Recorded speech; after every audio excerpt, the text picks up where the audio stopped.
The autumn wind whistled through the bare branches of oak trees, surrounding the abandoned Hartwell farm in rural Nebraska. Sheriff Maria Santos pulled her patrol car up the gravel driveway, the headlights cutting through the early morning mist. At 42, she had seen enough in her 15 years of law enforcement to know that calls to abandoned properties rarely brought good news.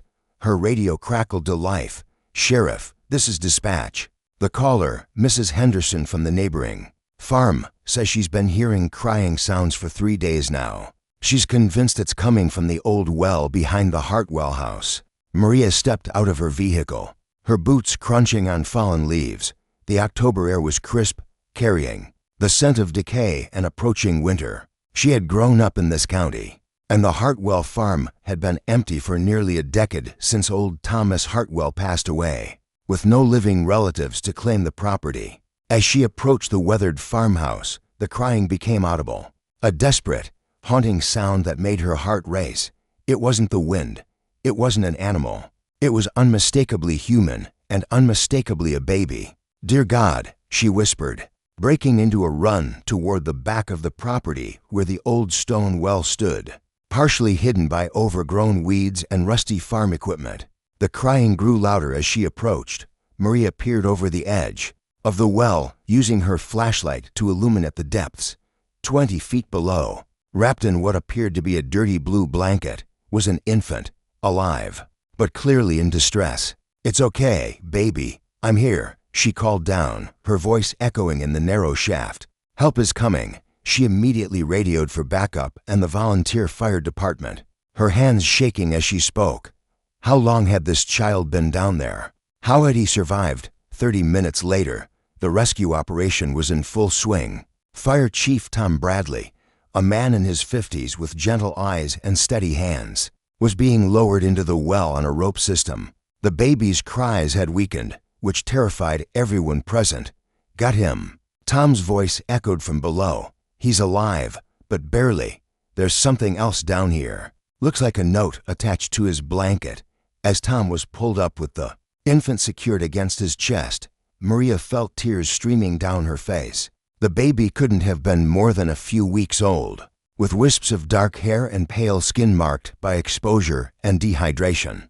EMT Sarah Chen immediately began examining the child. He's severely dehydrated and hypothermic, but his vital signs are stable. "This baby is a fighter." Tom handed Maria a folded piece of paper that had been pinned to the baby's blanket. Her hands trembled as she opened it. Written in shaky handwriting were just 5 words: "Give him a name, please." The ambulance rushed the infant to County General Hospital while Maria stared at the note, her mind racing with questions. Who would do this? Why? And how had this baby survived alone in a well for what must have been days?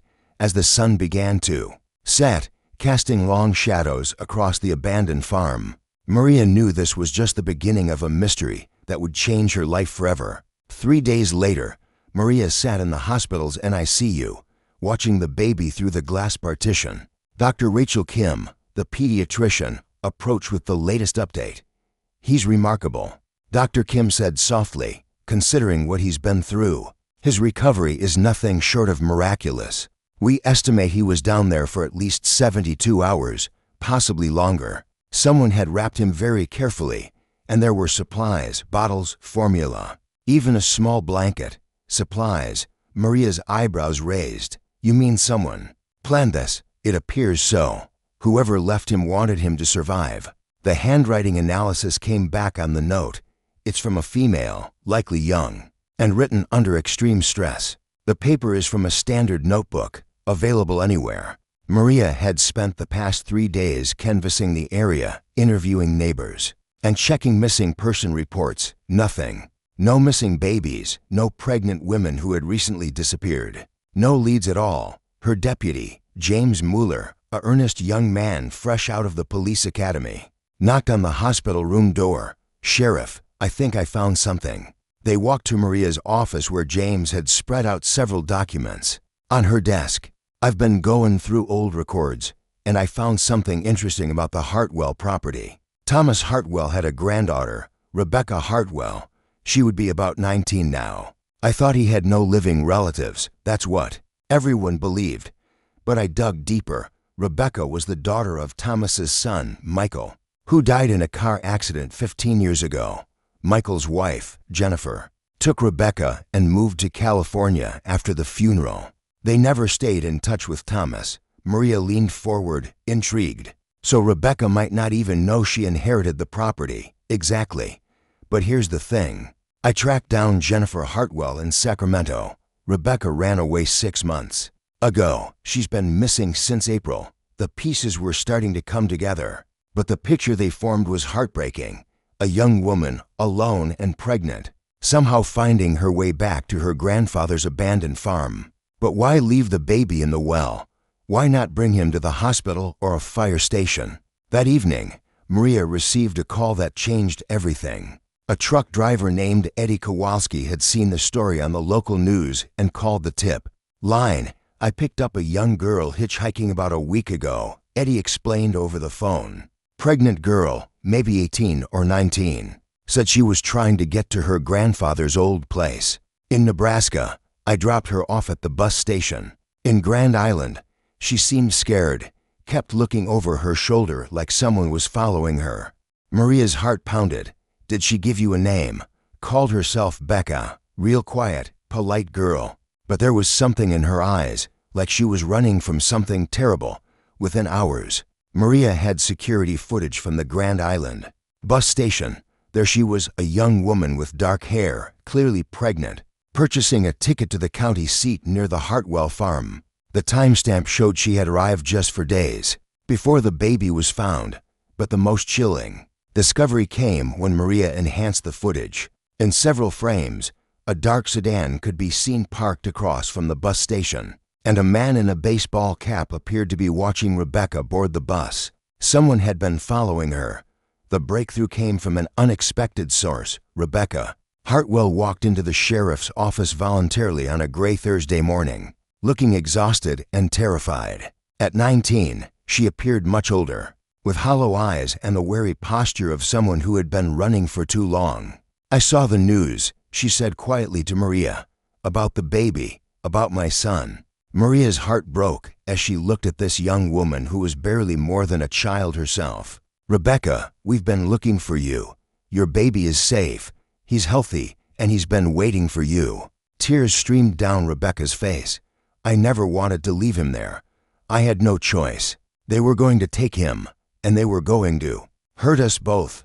Over the next 2 hours, Rebecca's story unfolded like a nightmare. She had been in an abusive relationship with Marcus Webb, a 28-year-old man with a criminal record, who had isolated her from her adoptive mother in California. When she became pregnant, Marcus's behavior escalated from emotional abuse to physical violence.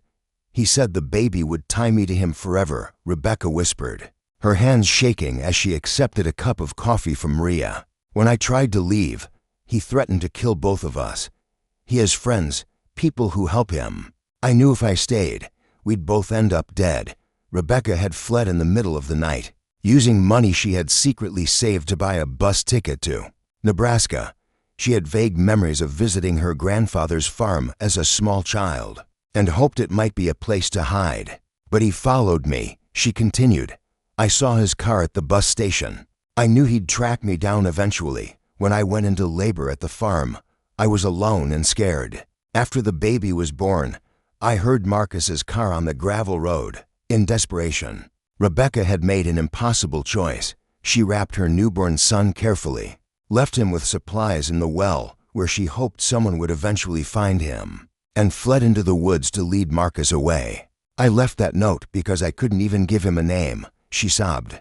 How could I name my son when I didn't know if I'd live to see him grow up? I wanted someone kind to name him, someone who would love him. Maria's deputy had been quietly working during Rebecca's interview, and he returned with urgent news.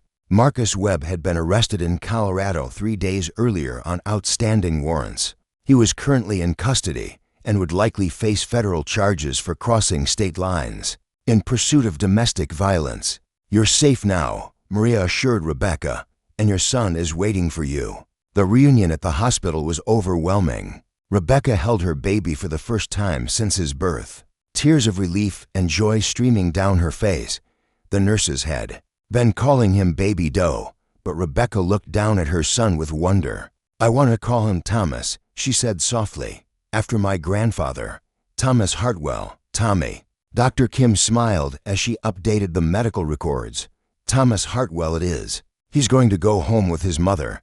But Rebecca's trials weren't over. She had no home, no job, and no support system. That's when the community of rural Nebraska showed its true character. 6 months later, the abandoned Hartwell farm was alive with activity. What had once been a place of desperation and fear had been transformed into a symbol of hope and community strength. Mrs. Henderson, the neighbor who had first called about the crying sounds, had organized a fundraising effort that surprised everyone. That young mother and her baby needed our help, she explained to the local newspaper. This community takes care of its own. The fundraiser had raised enough money to help Rebecca restore a portion of the farmhouse to livable condition. Local contractors donated labor, churches provided furniture and supplies, and the county social services helped Rebecca enroll in community college classes she could take online while caring for Tommy.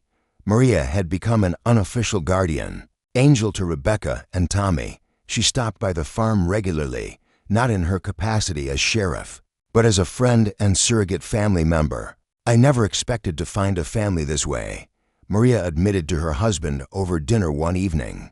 "But that little boy and his mother have changed all of us." Rebecca was thriving in ways no one had expected. She had discovered a talent for photography, capturing images of rural Nebraska life that she sold at local farmers markets. Tommy was a healthy, happy 6-month-old who had captured the hearts of everyone in the county. The old well had been permanently sealed, but not before. The community held a small ceremony. Rebecca placed a bouquet of wildflowers at the site, and Pastor Williams from the local Methodist church offered a prayer of gratitude for Tommy's survival and for the kindness of strangers who had helped them both. "Sometimes the darkest moments lead us to the light we never knew we were looking for," he said as the small gathering of neighbors and friends stood in the autumn sunshine. Rebecca had also received unexpected news. A lawyer handling her grandfather's estate had discovered that Thomas Hartwell had left a small trust fund specifically for any family members who might need a second chance. The money wasn't a fortune, but it was enough to ensure Tommy's education and give Rebecca the stability she needed to build a new life. On Tommy's first birthday, the community threw a celebration that filled the restored farmhouse with laughter and joy. Sheriff Maria Santos watched from the porch as Tommy took his first wobbly steps across the living room floor, surrounded by people who had become his extended family. "Do you ever regret it?" Rebecca asked Maria as they watched the sunset paint the Nebraska sky in shades of gold and pink. "Getting involved in our lives, I mean. You could have just done your job and moved on." Maria smiled, bouncing Tommy on her knee as he babbled happily. "Rebecca, some calls change everything. The day I heard crying from that well, I thought I was just responding to an emergency. I had no idea I was about to meet two of the most important people in my life." As the evening stars began to appear over the Nebraska farmland, Rebecca reflected on the journey that had brought them to this moment. A year ago, she had been a terrified teenager leaving her baby in a well with a desperate note, asking strangers to give him a name. Now, Tommy was surrounded by a community that had not only given him a name, but had given them both a home, a family, and a future filled with hope. The old farmhouse stood strong against the prairie wind, no longer abandoned, but filled with the sounds of laughter, love, and new beginnings. Sometimes, Rebecca thought as she tucked Tommy into his crib, the most beautiful stories begin in the darkest places, and the kindness of strangers can transform a cry for help into a symphony of hope. In rural Nebraska, where neighbors still look out for each other and communities rally around those in need, Tommy Hartwell would grow up knowing that he was wanted, loved, and that his story, which began with screams from a well, had become a testament to the power of human compassion and the strength of a mother's love.